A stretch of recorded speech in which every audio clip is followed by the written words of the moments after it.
I'm ready. You ready? Yeah. Coming at you live, it's Sunday Stories.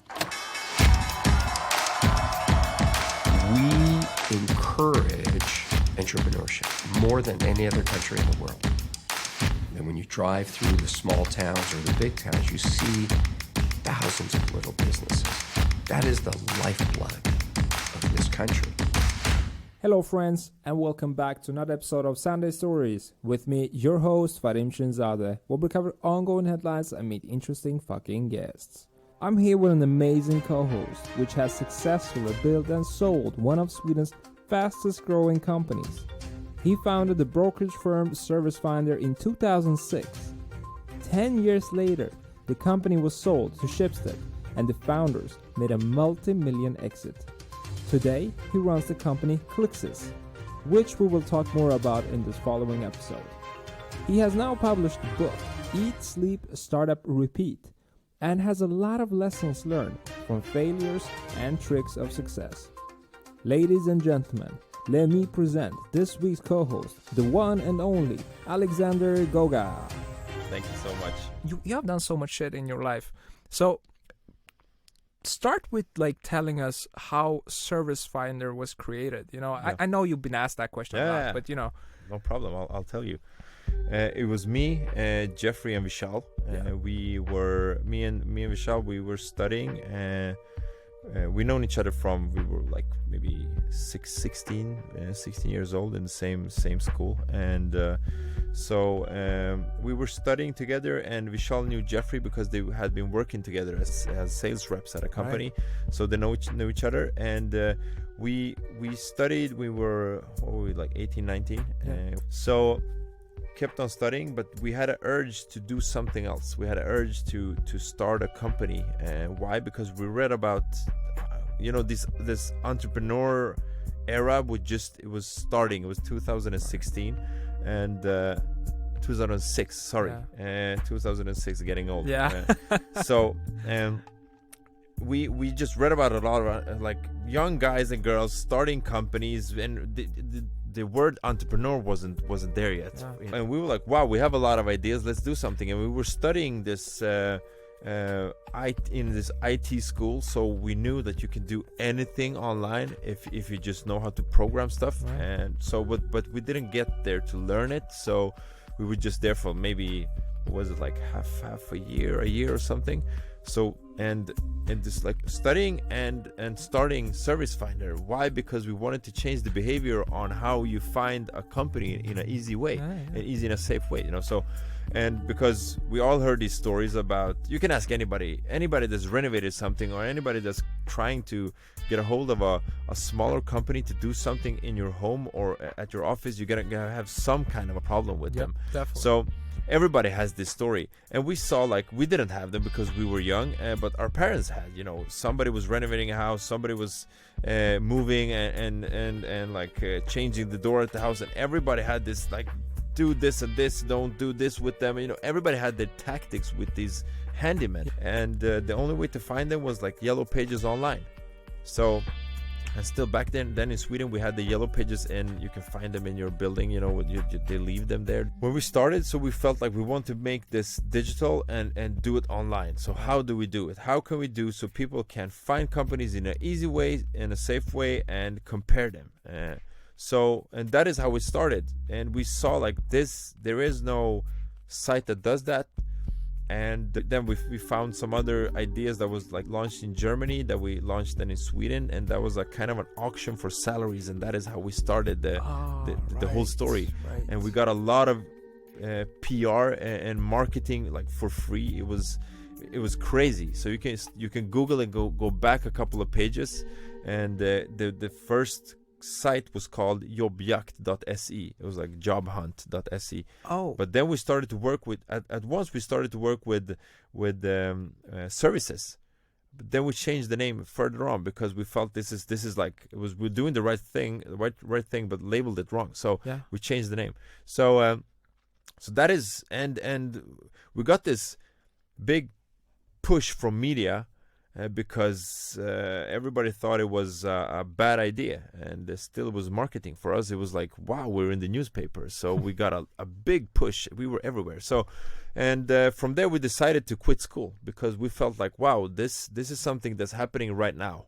We need to feed this company and feed this idea with feed the beast. Yeah, because it's happening right now, and as I said, I didn't know the word momentum then, but we did that. So we quit school, but we didn't tell our parents. We didn't tell anybody. We got an office in Jesus Christ, the center of Stockholm. What did your mom say or dad say? Like when you were going somewhere, they're like, yeah, but we said we were going to school. Yeah, we were like, yeah, we're going to school. See you later. But we went to our office. We had employees and everything. Wow. But of course, they realized something was going on because they heard us talking. We told them. I mean, when the newspaper came, we need to tell them. So, they reacted differently. So my mom reacted good. She was like, you know what? If this is what you want to do it.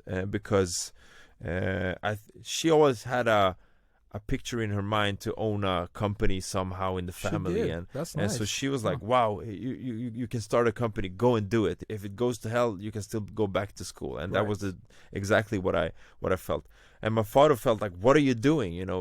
I'm a waiter. You need to have a diploma. You need to go to school. So he was, of course, it's just different reactions. My mom is more of a risk taker, but my father felt, like I realize it now, he just wanted the best for me. Absolutely. So they realized in different ways. And Jeffrey's and Vishal's also, because Jeffrey and Vishal, they're also from Sweden, but their parents are from India. And, are you guys born here? Vishal is not born here. Jeffrey is. But, the Indian culture is the same as the Serbian. Yeah. You need to, your parents need to have a son that they can be proud of, Exactly. What are you doing? Yeah, I mean, you think you have a company, you're in a basement. You don't have nothing, you're not earning money. You're not, okay if you quit school, but you start earning money, but you're not earning money. And we will also, I want to add on, with going to school, parallel with that, we were also very successful sales reps. So we were working in selling mobile phones over the phone. So we were so we were really, really good at sales. And the three of us worked at the same company, and we were really good. So hitting records and so on. But we quit that too. We were well paid. For 19 years old, we were well paid. We could buy stuff. We can, spending money. It was nice. But then we just sacrificed it all because we felt, wow, this could actually be something, and this could actually create an impact in our career and to people's lives.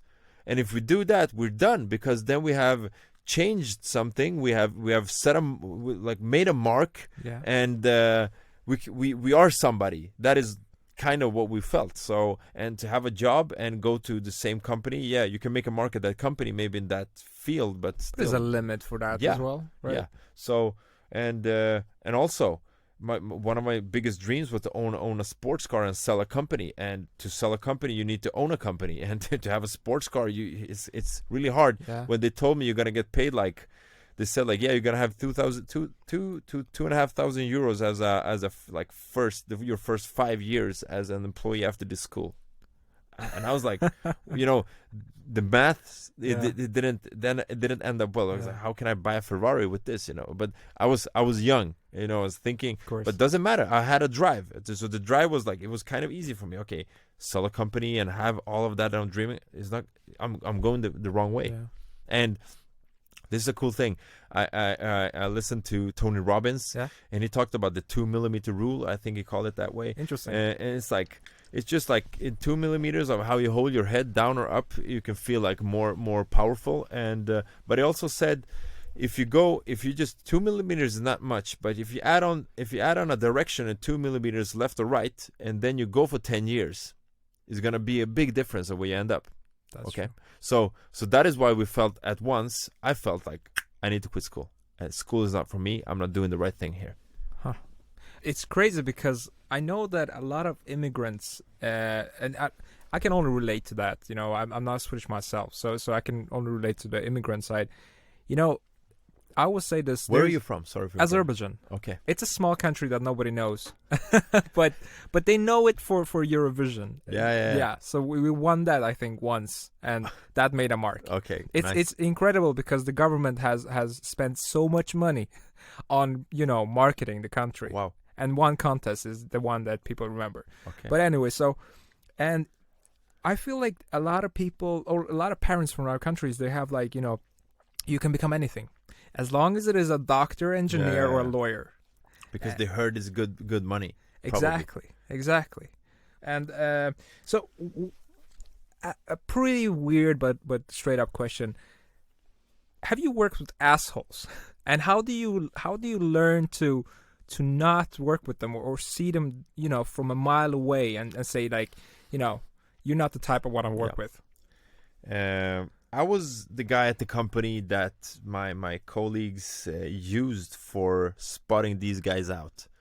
So if they had like an interview process with 2 or 3 or 4 meetings, in one of those meetings, they will come to me and say, you know what, it's something with this person, a guy or a girl, doesn't matter. But I can't set my finger on what it is. Huh. Could you have a meeting with this guy and see what's going on? I was like, yeah, sure. Let's go. Yeah. So I'm actually good in spotting them out. And why is because I think recruiting people and spotting them out, first of all, I've done wrong, like I don't know how many times. So from learning from that, first of all, but then also seeing patterns, because you can start seeing patterns in people's behavior and how they answer questions and what they say about their life and so on. But I think it's, if you have core values for your company, if you set them out, so like these are the core values for a company, you can have them on your wall, but all of those hasn't have to be there. But I can say like one big core value is like respect. Yeah. If you have a core value within yourself that can come from your home or something, and you like respect, you're not gonna say some kind of stuff to people or in front of people, True. if it's somebody elder than you or anything. That's just one example. So if you set your values straight and the culture, what you stand for, then it's easier to spot out the person that is not the same as you. Yeah. So that is like the easiest way to do it, I think. But then you need to know yourself and your company, like what is the culture, and get it down on paper so you know what you stand for. And when you do that, even if you find a person that has the right skills, they know how to do it. But if you're gonna take that person and put that person into your small startup with maybe 10 people, and they at once, it's gonna be like pouring oil into water, right? Exactly. You know what happens. It's like they don't work with each other, so you're gonna have a virus kind of, and you don't want to risk that in a small team. Doesn't matter. Like if you have a bigger company, then small teams will create themselves somehow, and everything definitely. will run. You can afford that kind of Yeah. error, right? So, but here, set your core values and like what you stand for. And when you see that a person is answering stuff wrong, maybe even like a small thing, is somebody sitting and cursing at an interview or saying stupid stuff. Like, I don't know, sometimes people just, I don't know how they, the trick is here of also in an interview is to create an environment where the person can be themselves all the way. Okay. Yeah. Even they can go so far that it's talking about start talking about dates and stuff. And then you can see like if this person is talking bad about maybe their other company that they worked at, their former boss, dating, I don't know, it's like, first of all, don't talk about your private life. It's like if somebody don't ask you, and if they ask you, tell them in a nice way. Exactly. Don't tell them the detail, Yeah. And there you see, like if you have the problems there, you can even imagine if you have a Christmas party what kind of problems you will have with this person. So there is, you spot them out really That's easy. True. But it's really important for the person that's recruiting for your company, and that's why for me, Jeffrey Vishal, we were always included somehow in the recruitment process somewhere. We had a founder interview always, because we wanted to know. Yeah. Because you seldom get the chance to sit with a person for an hour and a half and ask them all of these questions when they have started to work for you. When do you do that? It's just a strange, you can't do that like 2 months after, because it will feel like, are you controlling me? What are you doing now? You know. So But yeah, you can do it. that is kind of amazing. I mean, Yeah. I don't see a lot of founders do the recruitment process. That's when you get in the, you know, the superhero HR person to do the dirty work for you. you know? Yeah. But I mean, that it- is smart. It's that- smart. The thing is also, I recruited a lot of salespeople, and the people ask me like, what is a good salesperson? Is, you know, it's a big question, and I think it's really hard to just say, because you need to align the salesperson with the culture, with the product, with the end customer, with everything, you know. And Yeah. you can still be a good salesperson, but not for my company and my product, you know. So it's a hard question, and that's why recruitment companies, they have difficulties in recruiting. I use them also. They fail all the time. Yeah. Because they're like, we have recruited so and so many. I work with sales, blah blah blah blah blah. Yeah, but you know, you need to align them. It's not that easy. So, and with salespeople, as we talked about, entrepreneurs, they come in different packages. Of course. It's not like you're gonna hire some business analyst. You know kind of what you're looking for. This is gonna be maybe an introvert person that has a sarcastic humor and so on and so on. Still gonna do their work and do their job, and not gonna interrupt. But a salesperson is an extrovert, and if it's an extrovert with feelings, and you don't have control, and they don't have control of themselves, and you let them into a team of 10 people, you can screw up the focus of 10 people. Then it's gonna cost you a lot. So you need to do it yourself.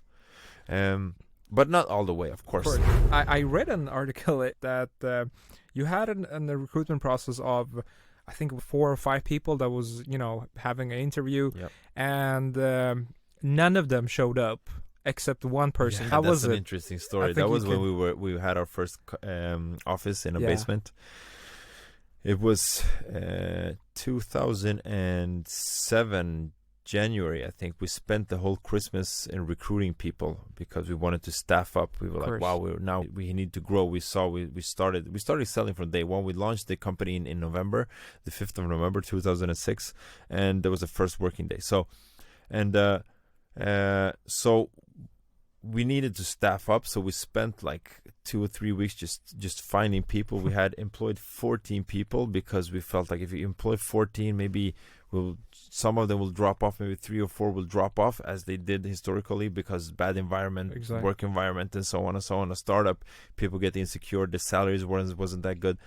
But then we had an introduction day for like a whole day, and we educated everybody in the product and so on. And the next day, only one guy showed up, so nobody came back. One guy came back, so he came back, and just because he was a bit older and he had as I'm talking about the core values here, respect for us, still doing the hard work. He came back to say, you know, guys, this is nothing for me. I need to like resign. So, but still, he did it. You know, you spend so much time, but the only thing you can realize there, you did it wrong. So that's Exactly. why I became a black belt in recruiting salespeople. Yeah. And I don't know. I think I held like at least like 3,500, 4,000 interviews during these. So I can have like 7 or 8 interviews in one day. Yeah. So because I needed to learn, so we did, and we helped each other out. Me, Jeffrey, and Michelle. That was the core team was always there. Doesn't matter if everybody left the company, nobody would ever leave. Shit. So we always have to. I mean, you can pretty much write a book about recruitment now. I mean, I have a chapter in the Eat, Sleep, Startup, Repeat about this, and about recruitment and onboarding and culture. So you should read it. And Definitely, I tried to summon it up in a good way, because recruitment is really hard. Because people just let people in the company. I'm like, did you even call the former employer and just ask them what's going on? So no, I didn't. So that's why you're failing. You're not doing your homework. Exactly. But it's because in a startup, you feel so vulnerable. Yeah. And you don't want the person to say, hey, I took that job because they paid more, or they had a, you know, I don't know, like a PlayStation that you could play at the break time. Yeah. And then you become so like afraid of losing that person, you do anything to get that. Yeah. The only thing I can say there, doesn't matter how big your company gets, you will always have that problem. What you need to make peace with it, you will always be in that situation. The only thing you can do is to sell your company in the right way. And that is what a lot of founders don't do. They sell it in the wrong way. They oversell it. Right. So they sell this like something that you have seen. They sell their vision in a year, but they're not there yet. So you need to make a difference. Or where are we now? So I always say, like, I want to tell you the story of where we have been, where we are now, and where we are going, and what kind of journey you're like jumping into here. So if that attracts you and you see this with me and you want to create this and run with us in this vision, then you can work with us. Right. And if not, we will find out after these 2 or 3 interviews. And if you feel that something is wrong, ask me or just confront me and say whatever you want. It's better for us to just solve it now in this first interview, so we as a company don't waste your time anymore. Because this is my job. If you say no, I'm going to find somebody else. But if you say yes, I want you to say yes for a good reason. So I don't want to waste your time like being a good sales guy here and getting you all worked up for this and then take you further. So it's better for us to work it out here. So just be brutally honest and don't be afraid of I mean how many people do we have on this planet? Just be consistent and be the white shark. Don't stop moving forward, right? So, and you will always have that. So for me, I realized after a while, doesn't matter. It's better for me to just be honest with everything. And I showed them the work was like, here is where you will sit. You will work from here. You see this headset, you will have this on your head. You will work. You will call people. You will do this. It will be, sometimes maybe you wanna kill me. You wanna kill your boss. But you will always also love me. You will hate me and love me. That is way it goes. Exactly. Working with sales. You will have one day you will have 200 no's. Nobody wants to talk to you. The other day you're winning. Yeah. But still, we're here to win in the long run. So if you tell them all of this and they still say, you know what, I want to work with you guys, but you have something else that the others don't have, and I always ask them what other companies have you been seeing. If they say none, I'm gonna say that's not smart. It's better for you to go out and like meet at least 2 to 3 other companies and see what they have. Yeah. And if you find something that they have that attracts you more than we have, go work with them. And if not, I'm going to call you in 24 hours, and if you still feel the same feeling that you feel right now, I want to take you to the next step in the interview process. That's amazing. So it's like, it's a lot of details here. So, and why? Because I'm not afraid of losing. Doesn't matter if I lose you, I'm going to find, because I am going to find the right person. So don't compromise there. If you feel, this is something wrong, and trust your gut. If it's something wrong, maybe this person is right, but you're not clicking as people. You will be with this person more than you are with your girlfriend, right? Exactly. So isn't that important? So that's what I'm saying. That's why it's really important for recruiting the right people in the right way. And when you're done there, you need to onboard them and give them a good time also. So I think for some startups, they just throw people in. Sometimes it gets right, sometimes not. And I think in the long run, you will lose your people because, it is true. And maybe that's why a lot of people jump around these days from company to company, because the mass majority of companies work in a different way. They do the opposite of what you're saying. So they created a new market where companies are basically for sale. I mean, for the applicants, and it's very important. And good stuff. I think a lot of people change jobs because they're disappointed. Or maybe they stay and they're still disappointed because their boss said something that, like, we will do this and this and this for you. We will do it because people, the boss and the recruiter, they say this to 10 people per week. Yeah. But it's still, this person will only hear it once, and they will remember what you say. So be careful what you promise. If you promise them they're gonna get education, they're gonna get their own laptop, they're gonna get blah blah blah. Everything's there when you get there, and you come there, you don't get. It's like everything's delayed. You don't get anything. Just throw you in there. You know what? I can't be with you today. The first work day, I have a lot of meetings.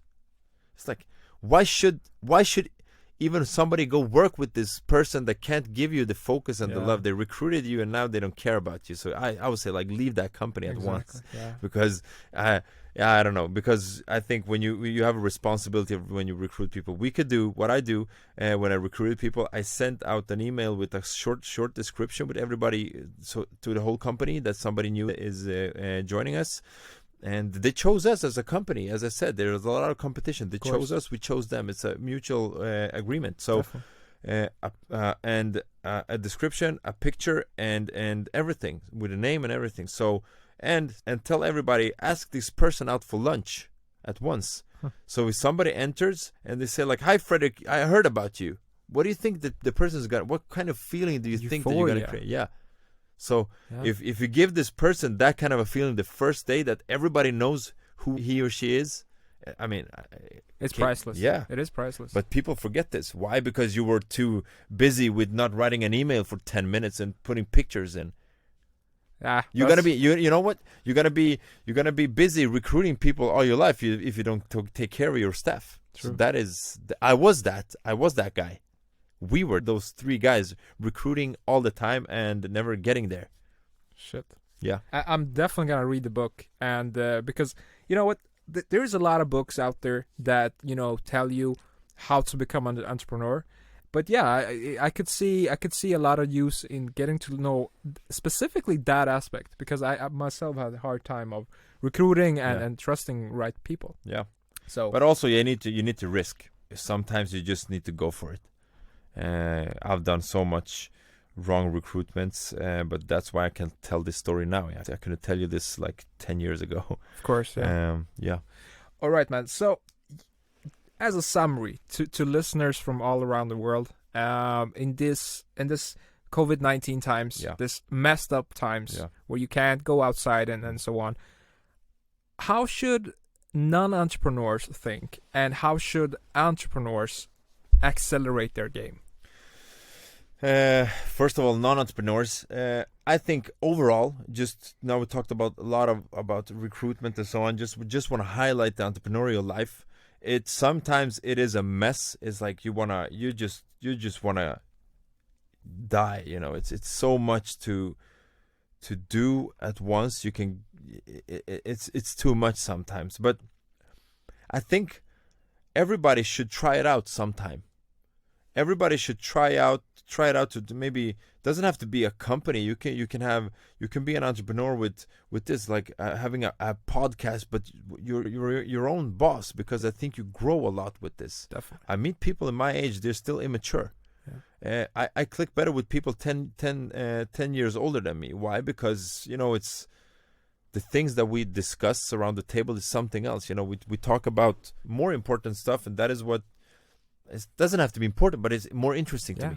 So the conversation is different. So, but I think everybody should try it out, because I have met a lot of people that are entrepreneurs that are not good at it, but still they're doing it. And I met a lot of people that are not entrepreneurs, but I see they could be. It's like you could do this. That must be frustrating. You see it, but they're stuck in, they have a salary. They think it's safe. It's nice. It is nice. If you start working at 6, you go home and you stop mentally working. You don't have to care. But still, I can say you can be miserable sometimes, but I think everybody should try it out. And to answer the question about the COVID-19 situation, and for people looking at starting a company now, as always, be adaptable to change. Be adaptable and be quick, because now how we turned our company around, we're having the best time of the company ever, and the COVID situation just speeded everything up, because people taking decisions. We work with restaurants with Clixes, so it's a self-checkout system. So you can order food. You don't have to talk to people. You don't have to enter the restaurant. We can put it like outside or even against the window. So you can use the touch through the window, and as long as everybody keeps it clean and so on, it's cool. And we work with that and ordering via mobile. So amazing. So we had a rough year, redeveloping our product and losing my IT staff, because as I told you, it was a takeover. So it was not my culture, not my people recruiting.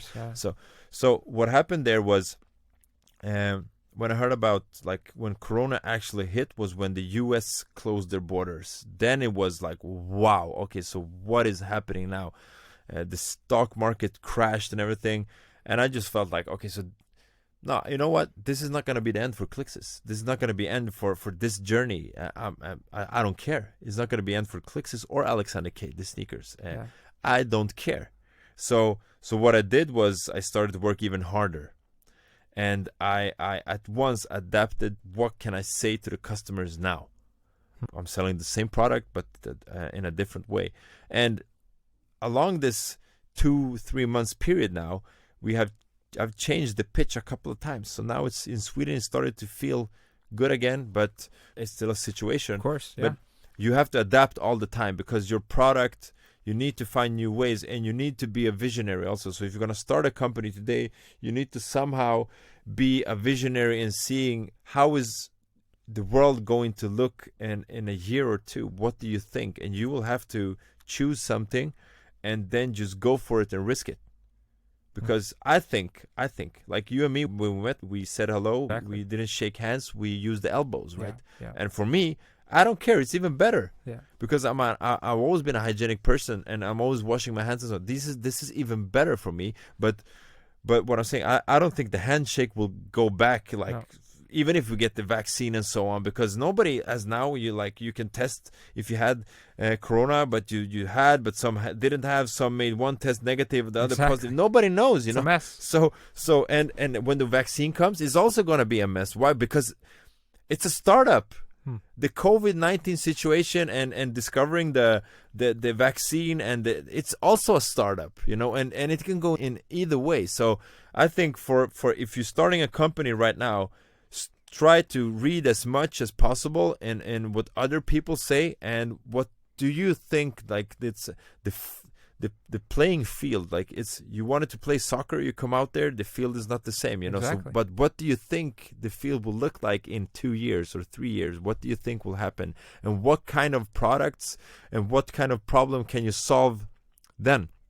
If you solve something good, like now, a short term is like, wow, you know what I'm gonna do? I'm gonna import these COVID-19 tests. Exactly. I can buy them for €3 in China, then I can sell them for €80 here in Sweden.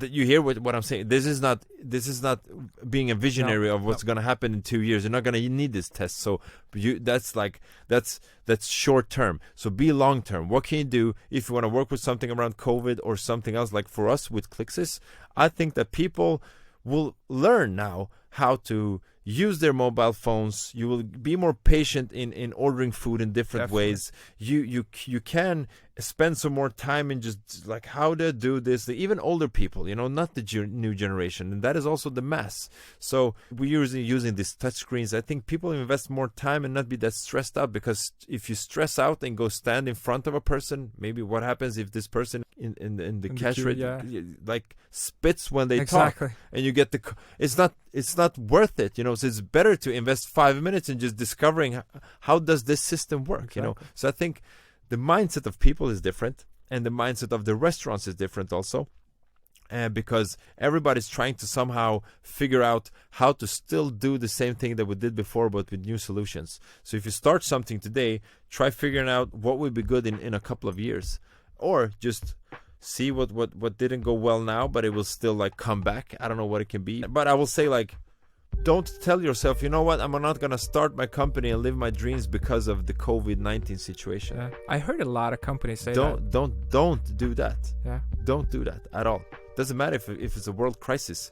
If you start with something, you will be focused. You will be there. You will find your moment of excellence, not today, but further on.